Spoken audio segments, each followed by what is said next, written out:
You know, it's a beautiful night here. My hair is kind of messy, so sorry about that. Just kind of have it tied up lazily.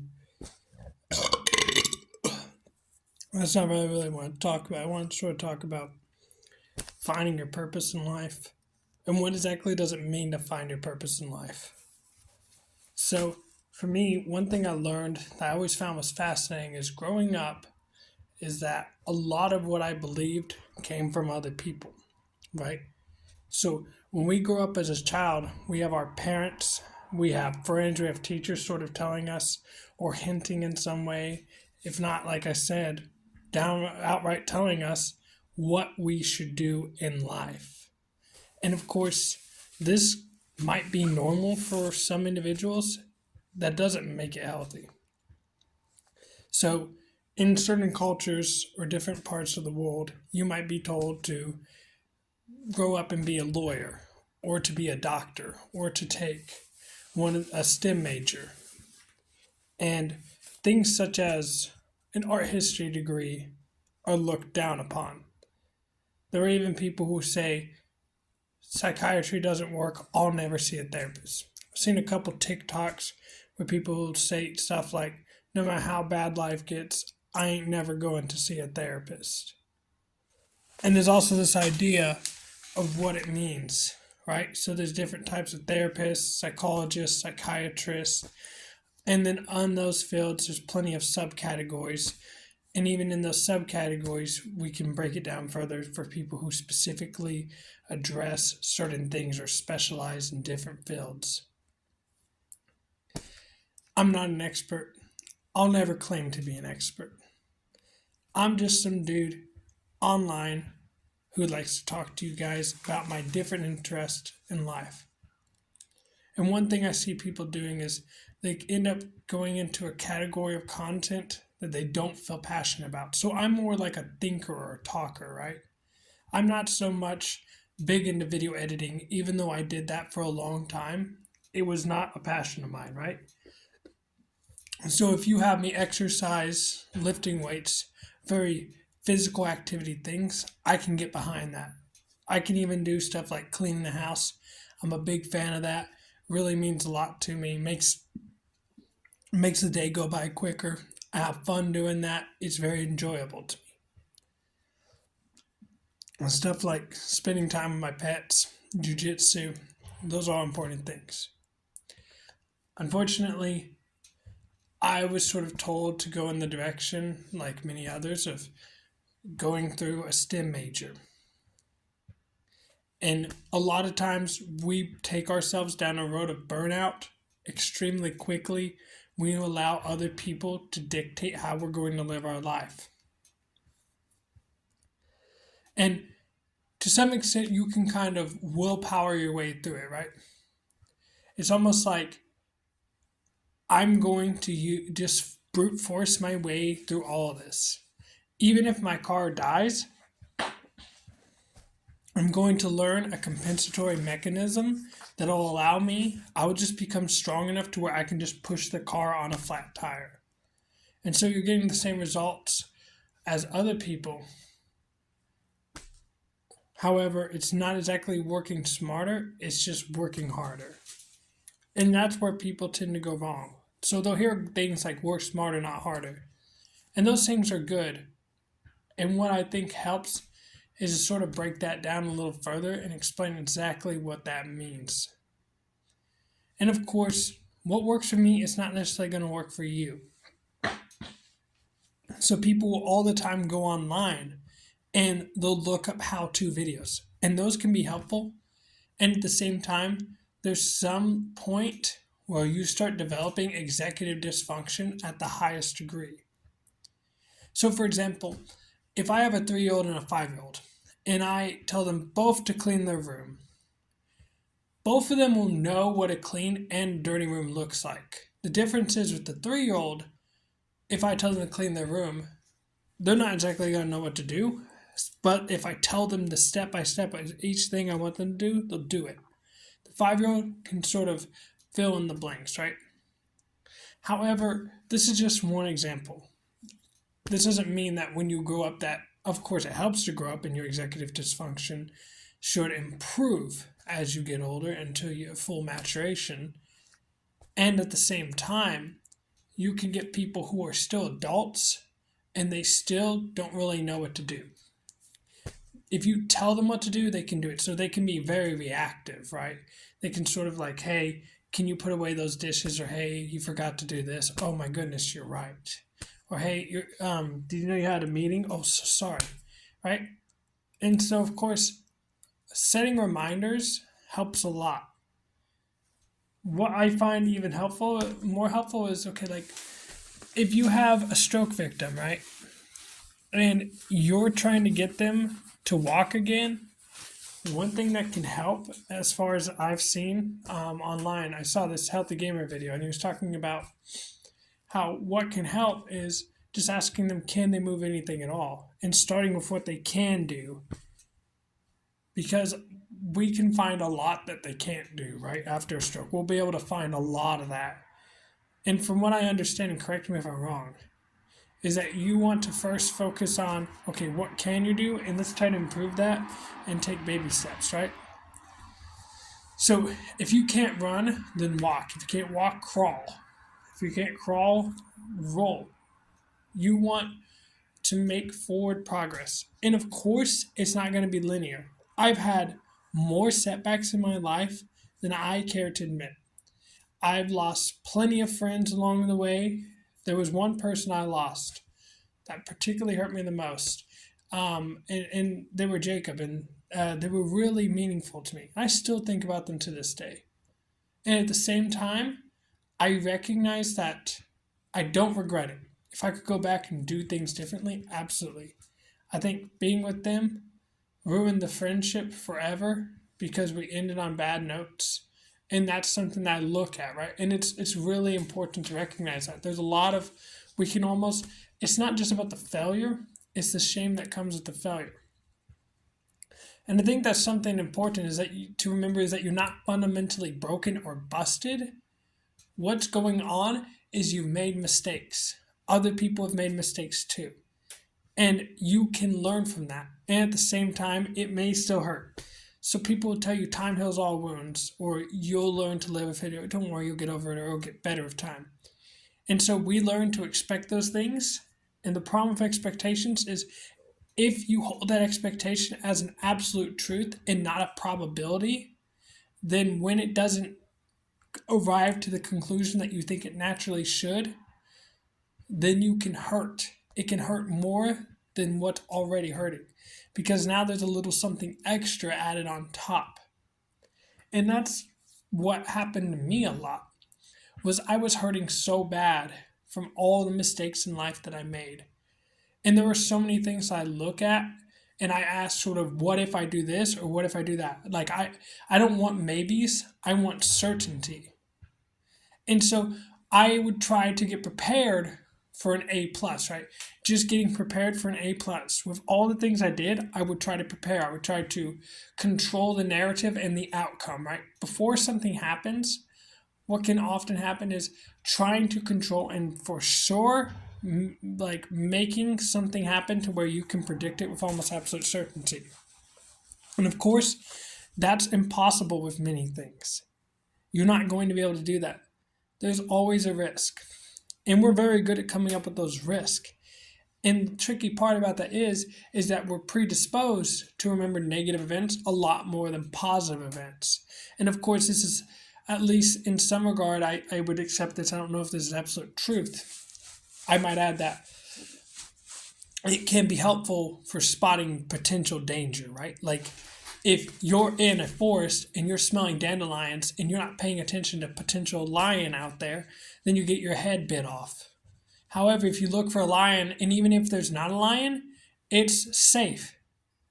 But that one time that there is a lion, you just saved your life. You're not going to die if you miss the dandelions, but you are going to absolutely die if you miss a lion. And so I can understand that for a lot of people's beliefs or habits, they're not necessarily just as simple as stupid, right? So that's what I think people should understand, is not putting a value judgment on emotions, right? So that emotion came from somewhere. I might not know where, and that's when I would tell like a friend or coworker or somebody like, I don't know where that emotion came from. I would like to help you find out. Like, help me help you so we can figure this out together. And I'll even tell somebody like, hey, I want to give you some advice, and I don't know if it's going to be wrong. And if it is wrong, at least you know I'm trying to help you, right? Because what happens sometimes I see, and this is I think why the rise in coaching is so high right now, where people are like getting dating advice from mental health coaches, is because people feel lost and they're looking for answers. And with modern therapy, a lot of it, especially like from Freud, was designed around being as let's say neutral as possible, right? The whole sit on a couch and I'm going to ask you some questions. And when you ask me a question, I'm going to ask you a question that redirects it back on you. It makes you feel like you're talking to a brick wall.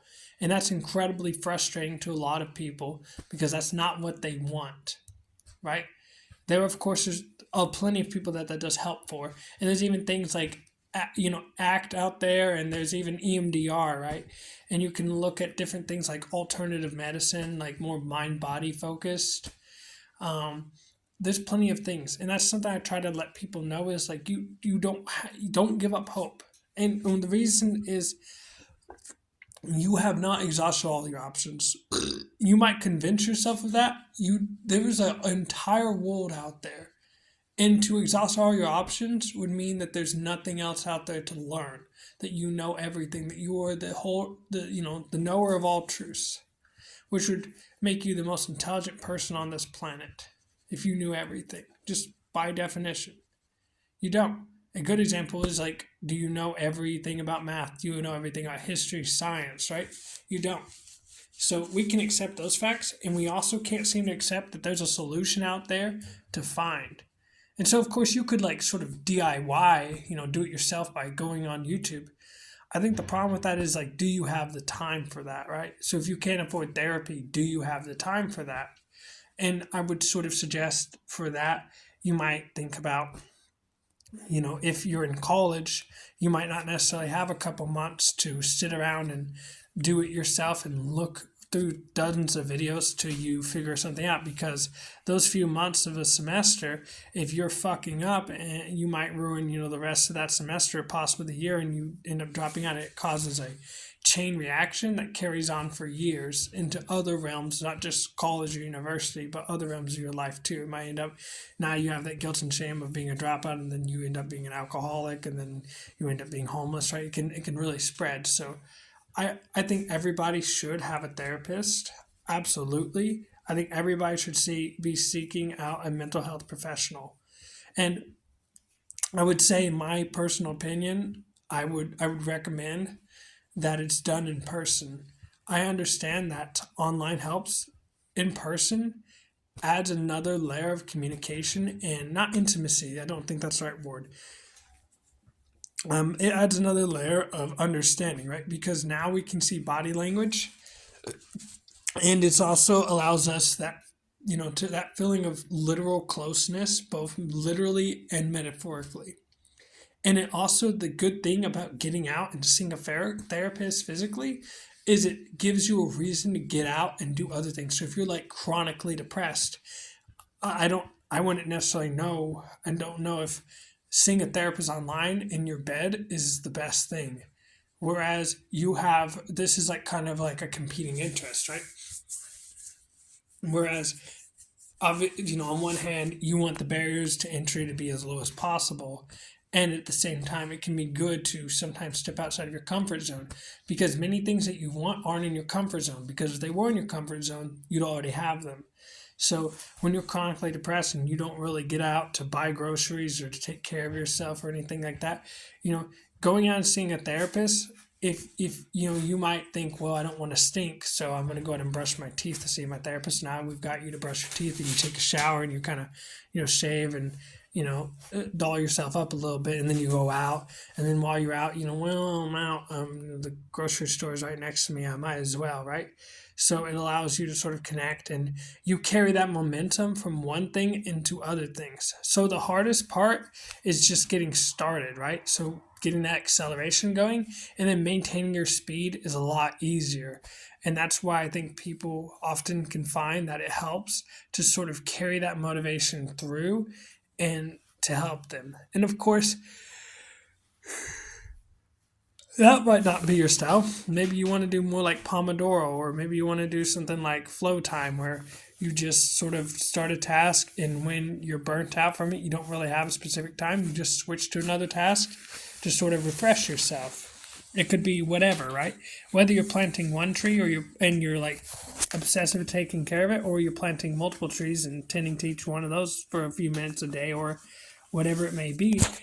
It's good to have that option, right? And of course, you don't just want to hop randomly from one thing to another. I'd recommend picking out a few priorities and sort of if that's your approach, where you don't want to focus on one thing for hours every day. To keep things fresh, you can pick out a couple things that are priorities daily and sort of switch between those. And of course, if you're having difficulties with doing tasks, I think it's important to look at like, what are your active tasks and what are your passive tasks. And what I mean by that, like, active challenges are things that you've picked out for yourself that you willingly do, right? These are challenges that you quote unquote signed up for. So some active challenges for me are weightlifting, running, they would be shaving, right? These are things that I choose to do every single day because I whether I enjoy them or whatever it may be, I've made a choice, right? It's up to me whether or not I continue to do those things. That doesn't mean there won't be consequences if I don't do them. It just means like I have the power to do those things. And by carrying that mindset with me to a lot of other things, it helps me feel not so overwhelmed, right? So the idea of reminding myself, like, yes, I understand there are consequences. I have the choice whether or not I want to do this. That's important to keep in mind.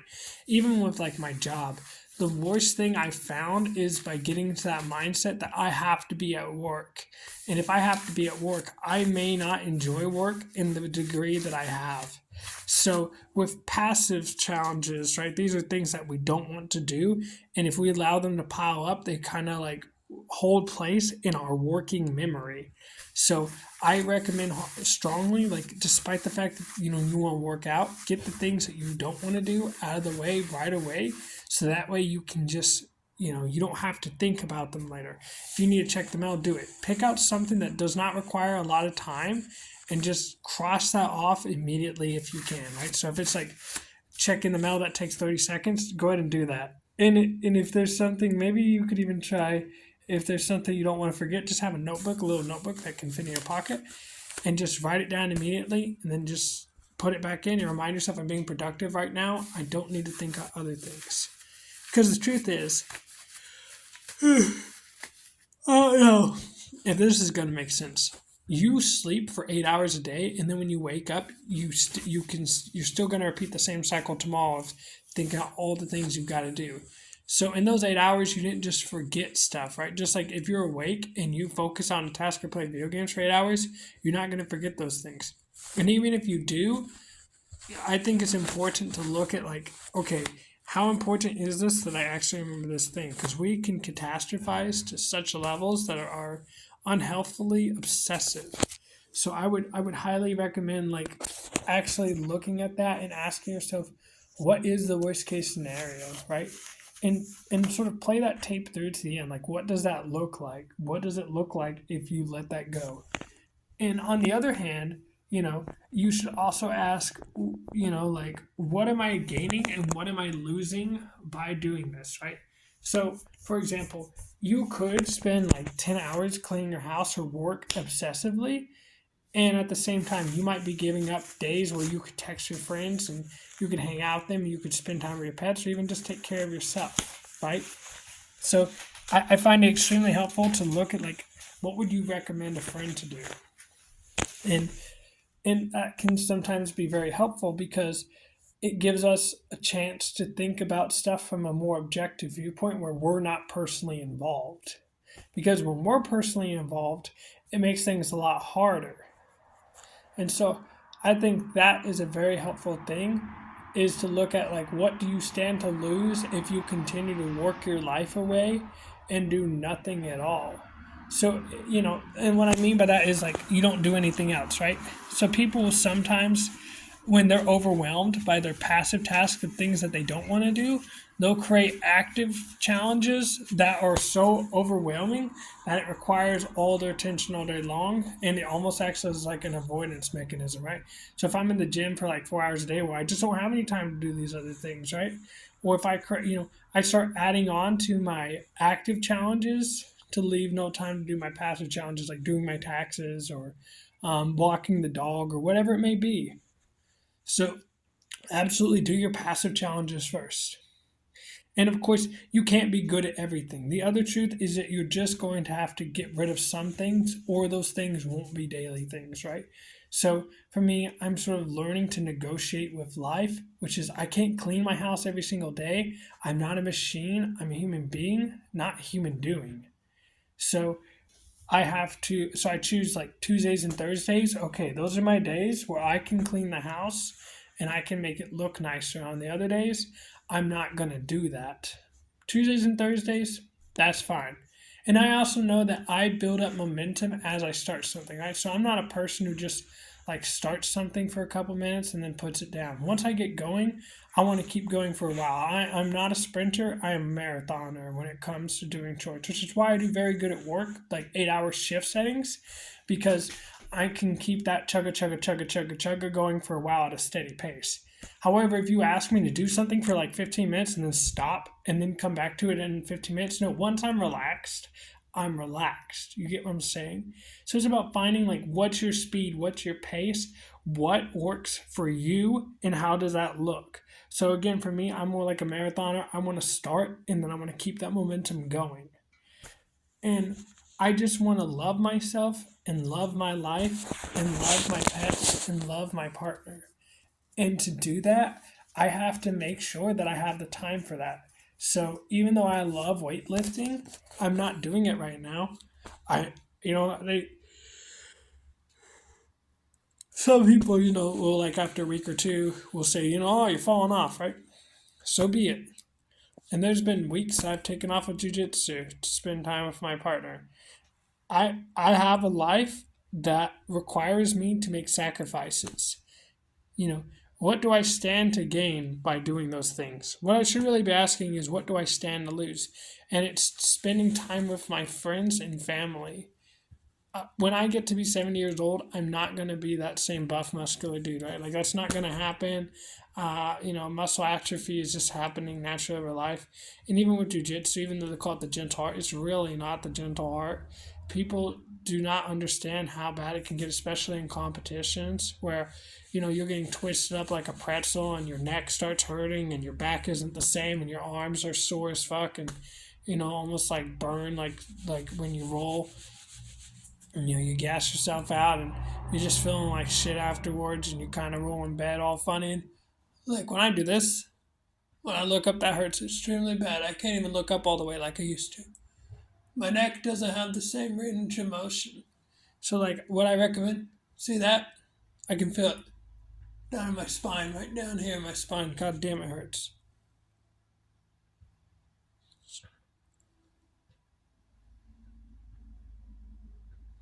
Yeah, fuck that shit. So that's why I still continue to learn jiu-jitsu. I'll still continue to teach it. I'm not competing in it right now because I want to walk when I'm older. And that's the other thing, is like the image, like, of we have this image that if we just work hard and just bust ourselves away, we can enjoy life when we're like 50 or 60 years old. Bro, how the question I have for you is, how do you know you're going to be 40? How do you know you're going to be 50? How do you know you're going to be 60? Like, what makes you think that you're going to be 60 years old? Just really, like, just a question. Like, how do you know that you're going to live to 60 years old? And also, how do you know that you're going to want to live to 60 years old? So those are two very different questions that you should ask yourself, right? Because if you're happy truly, then have at it. what I often see is people are like, okay, I like busting my ass, I like working really hard, and then what they say more than anything is, I just really want to relax, I just feel burned out. So this idea is like this almost weird duality, right? Like if I just work really hard, I can relax later in life, right? And it's like, but you could relax right now. You could dial it back and relax right now. Oh, but I want the beach and I want the Bahamas and stuff. And it's like life changes over time, and you're in the best years of your life as far as physically when you're young and things don't hurt like that. And again, how do you know you're going to be 6 years old? And you, so the difference between like a very like successful and destructive life is just that little tick, right? Whether or not you subjectively feel like you succeeded, right? So for every successful like person, like David Goggins, there's 1,000 people who tried to go his life and ended up burning all their bridges because they became hyper obsessed with one thing. And when that thing did not work out for them, like 99% of the population, they were just saying they're like, wow, this felt like all for nothing. Right? So for every Muhammad Ali, even Ali said, don't like try to become a boxer, do something else. And so I always found that fascinating, right? Like Ali recognized, like, hey, this isn't actually like the road that like almost anybody should take, right? Because this is not like as simple as it looks, and there's a lot to be lost. you know, this is my personal opinion. I've kind of gone back and forth. Now I've kind of had time to think about it. I don't think David Goggins is successful in my book. And what I mean is, people tend to look at him and say he's a bad motherfucker and he shows what human beings are capable of. I don't think they realize what he actually gave up, right? So when I hear his story, he talks about like how he's always in pain. He has to stretch for 2 hours a day, and he was almost on death's bed, and like stretching saved his life. And how he had heart surgeries, and the heart surgeries might not have been, I don't think they were exercise related, just worth mentioning, right? And how his feet are all fucked up, and how he was pissing blood, right? So his body was literally telling him that he was overtraining, right? And like he sort of made this clip about like how overtraining is bullshit or whatever. And sometimes you have to push back against science. I think that's a very dangerous notion that people tend to get, right? And that just shows in like how he is. And even like, okay, with all respect when I say this, he has a failed marriage, right? I'm not putting that on him. And I know there are plenty of people who are going to hear that and they're going to come at me sideways. I'm just pointing out it depends on how you define them as successful. If you say like, okay, a successful person is somebody who, when they marry at the time what they think the love of their life, that they stay with them and they don't divorce, right? And then there's some people who say, okay, somebody who spends a lot of time with family and friends and is able to relax. And of course, there are some people who like genuinely feel successful, like when they live the life of David Goggins. I believe that David Goggins believes he's a very successful man, and that's great. I don't want to be like David Goggins. And that was back to that whole point, is I allowed somebody else online to tell me what success was like, right? We have this very outcome-oriented, materialistic form of success where we're looking at like projected goals and expectations and outcomes, right? So running a marathon or making $1 million, these are all things that we use to determine outcomes of success, of like our value. So self-esteem does not need to go outside, right? So I think people have lost the idea of what it means to have self-esteem. The idea of self-esteem is that it comes from within here, right? This is me. This is my self-esteem right in here. It's not coming from the outside world, and that's where people tend to go wrong. They don't have any self-esteem, a lot of individuals. What their self-esteem comes from is the validation of other people. I've seen people go and work entire careers that they hated, like I said, like become a doctor or a lawyer, because that was what their parents told them to, and that's how they got love and affection from their parents and from their peers and from their friends. I've seen people who worked hard to get a 4.0, not for themselves, but because they liked the praise of other people telling them how good they do it and how smart they are. And that is cool. I think there's no shame in wanting other people to admire or love you. I, in fact, think it can be a great motivating factor. when it becomes obsessive, it depends. Like many things are not necessarily bad on their own. Right? Like it's not bad to want somebody to tell you good job or to be thanked for doing something, right? It depends on like what is the degree of it happening, like how often does it happen, what is the frequency, and what is the degree or the severity of the outcome that can go from adaptive to maladaptive and even straight up harmful to an individual, right? So like for me, I love my partner a lot. I don't love them. I'm not obsessed with them. You get the difference. Like I can spend time away from them. I love them. They're really nice to me. They're super caring about me and kind. Those are the things that I look for in a partner that really helps me a lot. And those are the things that are going to lead to long-term success and happiness. And at the same time, if I let that become all consuming, what that can turn into is obsession. Like I can't live without them. I have to be around them all the time. Like they can't talk to any other person because what if they leave me, right? It can become obsessive and it can turn into something really nasty. You can sort of bastardize the original purpose. So having a drive and me wanting to be a really good worker can get to the point where I ignore and I don't spend time with my family. And I've heard this story from so many people. It's heartbreaking where the father is away for work weeks at a time, and essentially kids grow up without their dad or their mom or whatever it is because they're always at work, and the kid don't. And often when I found like one thing that helps me is looking at like my cat and guinea pigs. They don't care about how successful I am. I've said this a million times, right? And it's worth saying again. What they care about is if I'm at home spending time with them. That's what they love the most. That's what they're looking forward to. They don't care if I become the CEO of a fancy company.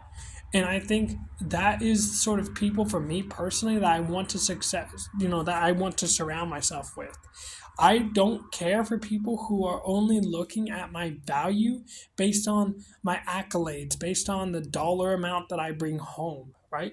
So I just like I work a very basic job right now. It's a good paying job.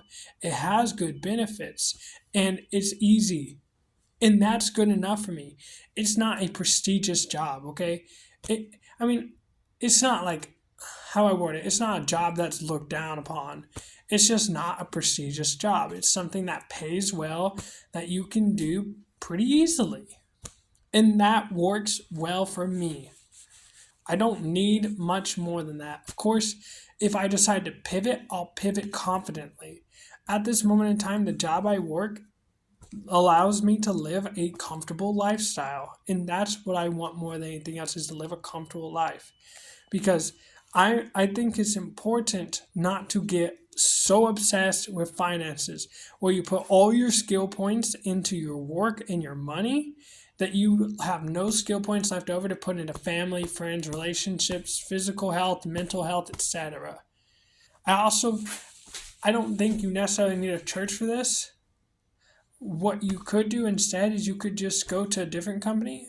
What I found is the church helps me because there's a community of people all there, specifically like LGBT affirming churches. I love those because I find that they accept me for who I am, and oftentimes they're just there we're all there for each other and we love each other, and they're truly there for you, 10 toes down. And what I mean is like if you're struggling, they'll help you out. They're not like fair weather friends, right? They're not conditional love. It's, hey, take you as you are, and when you need help, we'll lift you up. And when we need help, you lift us up. It's a symbiotic relationship. And so, of course, to get that, you're going to have to put yourself out there and learn about people. I think this is the biggest point, if I could give one thing away from you, is that the harder you resist the truth, the harder it's going to be in the long term. So the difference between suffering and misery is a subtle but immense one, right? And it's embracing some universal truths, such as you're going to suffer and you're going to struggle, and that's okay. And at the same time, when it becomes misery is when you try to resist it and try to change reality, right? So what's easier in life? Is it easier to change yourself, or is it easier to change all of reality? And that's what some individuals essentially are trying to do. They're trying to play by a different set of rules than what are currently in the game of life. And that's not very helpful. So the truth is, like, if you're trying to change the game of life to where you can prevent all catastrophes that you don't want, the only way to guarantee that you don't get embarrassed, for example, like say you don't want to ask out a girl in middle school, right? This goes way back for people, right? But let's say you got like a girl and you don't ask her out in middle school. What's the only way to guarantee prevent that if you're paranoid and worried and anxious about it? It's to not ask her out at all.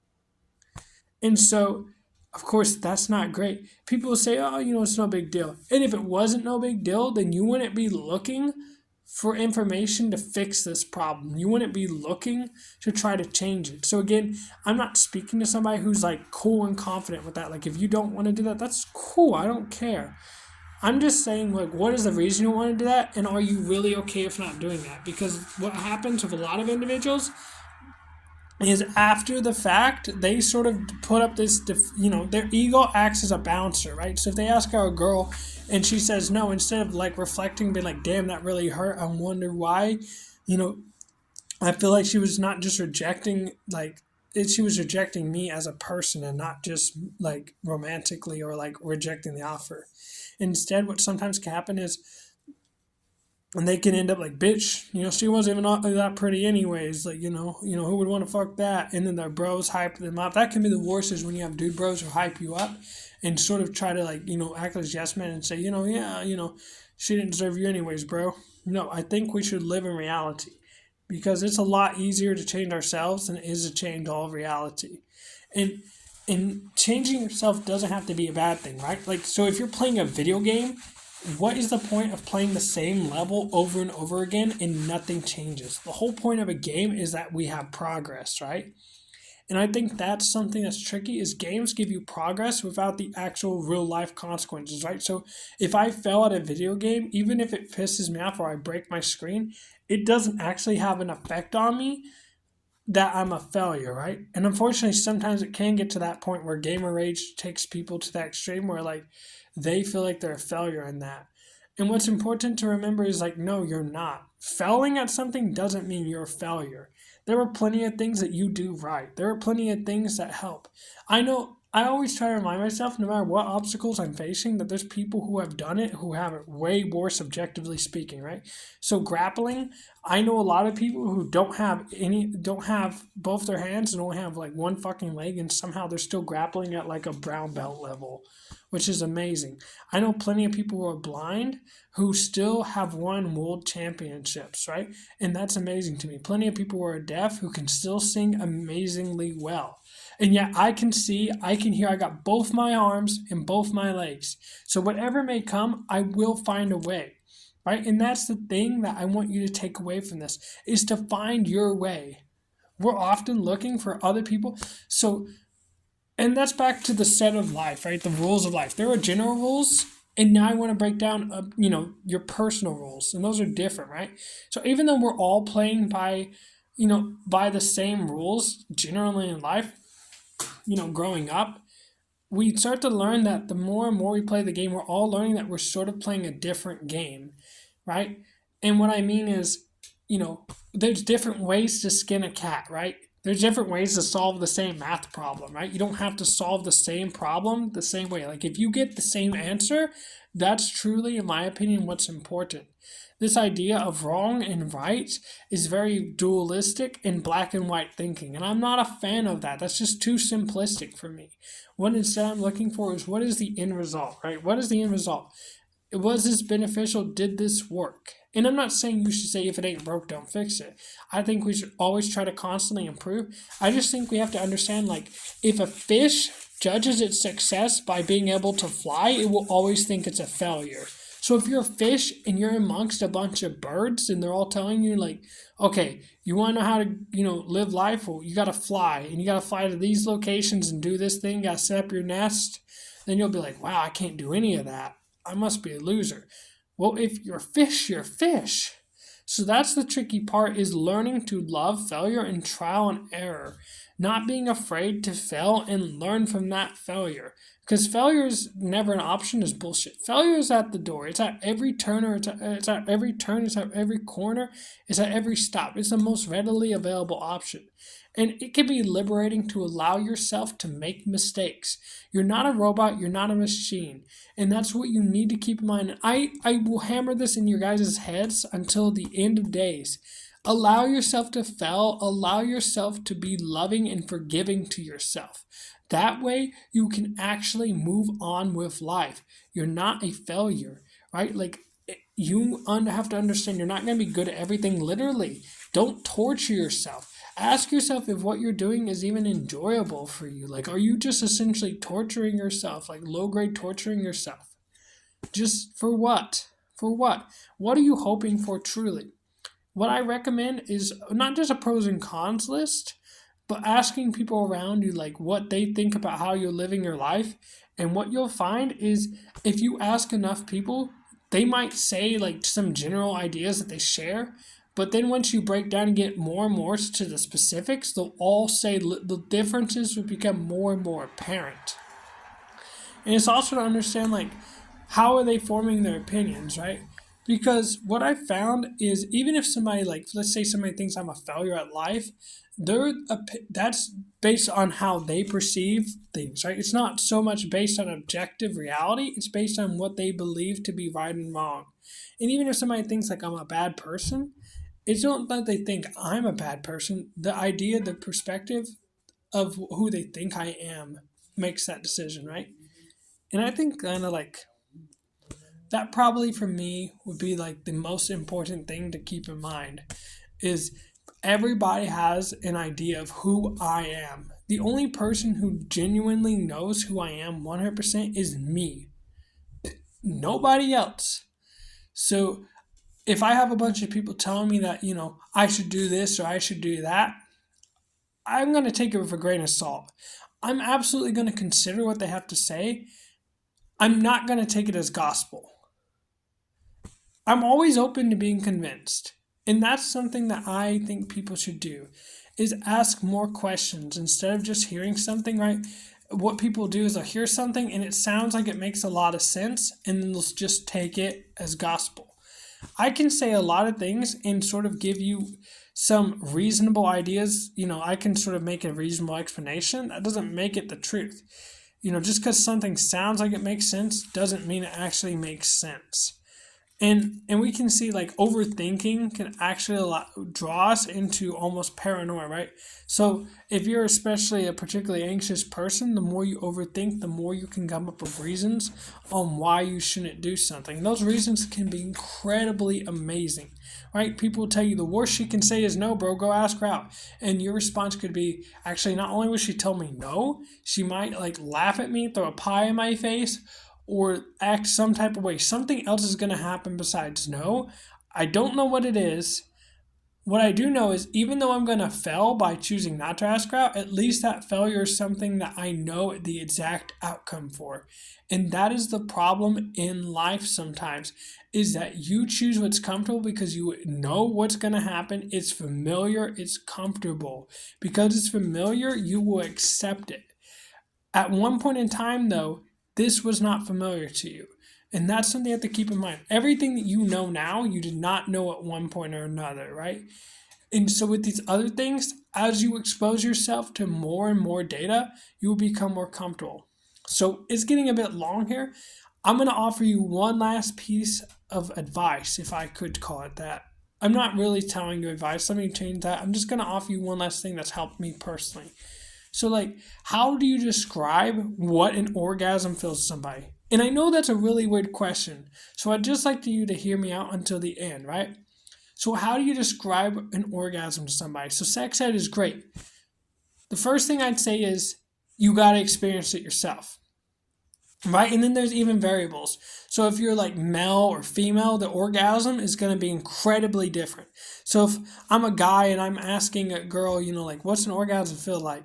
And then she tells me what an orgasm feels like to her, and then I go ahead and take that as the truth, I'm going to be very confused, right? So that's how like reality can be different. I know it sounds kind of weird, but that's just like one example of how like life experiences can be so different just on the basis of gender. And not only that, but if you ask somebody like, what should I expect? Like, how was school like, right? If I try to understand school by asking somebody who was homeschooled or was in a public school, it's going to be very different, right? So I can sort of get an idea of what they mean from their perspective, but nothing is going to replace firsthand experience of being personally there and experiencing it, right?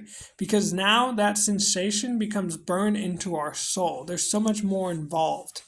And so the other thing, of course, is from each person, like even if you ask somebody like to describe what's sex like, everybody is going to have a different idea. So if I ask like a person like who's super Christian and conservative, their idea, what's sex like, they might not even describe it to you, and if they do, they might like really sugarcoat it, or they might just say something like, I don't know, missionary, right?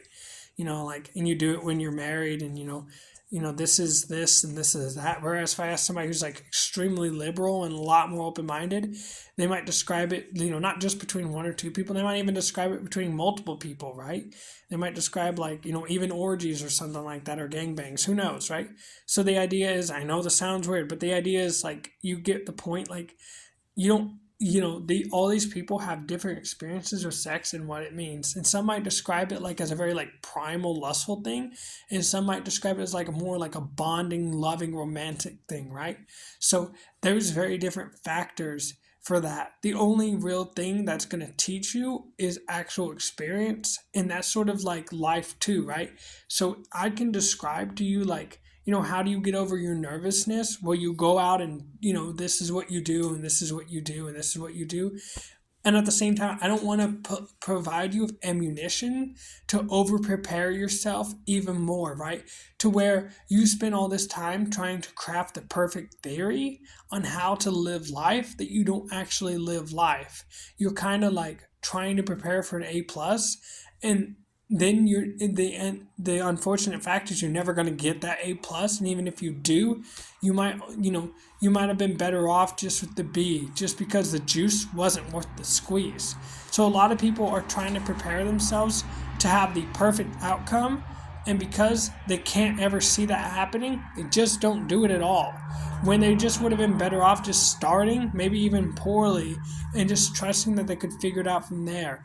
Sometimes the best teacher is to fail, right? So my best moments have come from humbling myself, like in jiu-jitsu where I roll with people. If I was just waiting to like like rolling with people is very different, right? Like that was something that taught me very early on. And I saw this with a lot of cocky white belts. I've seen this with so many of them where they'll come in and they'll like have an idea of like how good they are. And you can explain to them like, hey man, like there are people out there who are really going to whoop your ass, right? And they'll be like, oh yeah. And they don't really seem to understand until they get on the mat, and then they feel it for themselves, right? Everybody thinks they're a gangster until a real gangster shows up. And that's sort of just the idea, is like, you don't really know what that level of strength is until you feel it for yourself.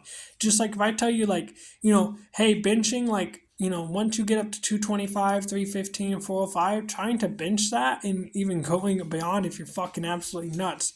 I think even 225 is very impressive, right? Especially like when you're first getting into lifting. When you hit 225 for the first time, that is such a hard experience to describe, right? Just like if I try to describe to you what pizza tastes like, I mean, I can do my best.